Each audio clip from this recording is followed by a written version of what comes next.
వర్షం వల్ల వాతావరణం అనుకూలించక దిగలేకపోయాం. కానీ పోచారం ప్రాజెక్టు అదేవిధంగా నిజాం సాగర్ ప్రాజెక్టు ఉధృతిని పరిశీలన జరిగింది.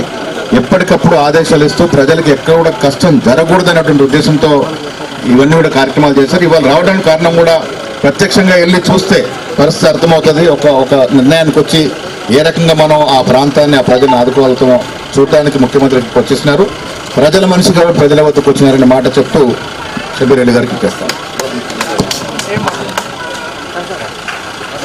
గౌరవనీయులు ఈ రాష్ట్ర ముఖ్యమంత్రి గారు రేవంత్ రెడ్డి గారు ఈరోజు వరద బాధితుల పరామర్శింపు కోసం ఇక్కడికి వచ్చారు.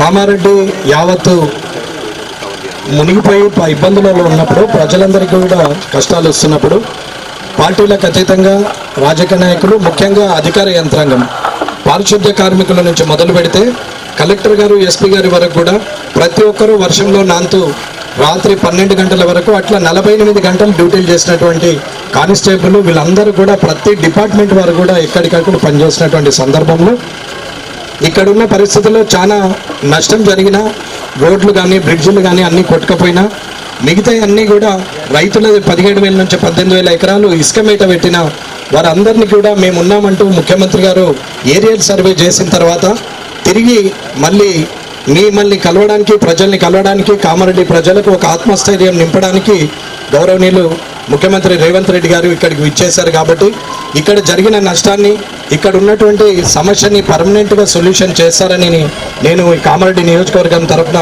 మిమ్మల్ని అభ్యర్థిస్తున్నాను. కాబట్టి మీరు సరైన నిర్ణయం తీసుకొని ఎక్కడ తప్పులు జరిగినాయో దాన్ని సరిదిద్దుతూ, అలాగే ఇక్కడ ప్రజలు కూడా సహకరించే ప్రజలే, ఎవరు కూడా ఒకరు నష్టపోవచ్చు, ఇద్దరు నష్టపోవచ్చు, కానీ 90 మందికి మంచి జరుగుతుందంటే ఇద్దరు త్యాగం చేయడానికి కూడా సిద్ధమైన వాళ్ళే. కాబట్టి ఇక్కడ నిర్ణయాలు కూడా తీసుకొని ఇక్కడ జరిగిన నష్టాన్ని తొందరగా పూడ్చి ఆ రోడ్లు బ్రిడ్జ్లు అన్ని కూడా తొందర చేస్తారని కోరుకుంటూ ఈ అవకాశం ఇచ్చిన ముఖ్యమంత్రి గారికి, ఇంత దూరం ఇక్కడికి వచ్చిన వారికి, వారితో పాటు మంత్రివర్గంలో ఇన్ఛార్జ్ మంత్రి సీతక్క గారికి, అలాగే శ్రీనివాస్ రెడ్డి గారు రెవెన్యూ మినిస్టర్ గారికి, ఇవి ఇచ్చేసిన మిగతా అందరికీ, మిగతా ఎమ్మెల్సీ గారు, మళ్ళీ షబీర్ అలీ గారు అండ్ మహేష్ గౌడ్ గారు అందరు కూడా ఇక్కడికి వచ్చేసిన అందరికి కూడా హృదయపూర్వక ధన్యవాదాలు చేస్తున్నాను.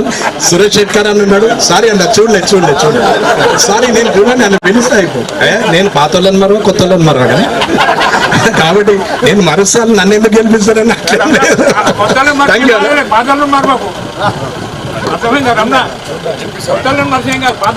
మనకందరూ తెలుసు.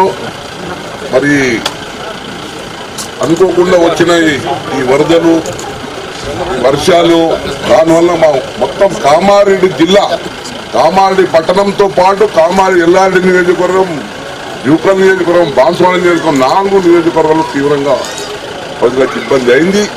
మరి మా ముఖ్యమంత్రి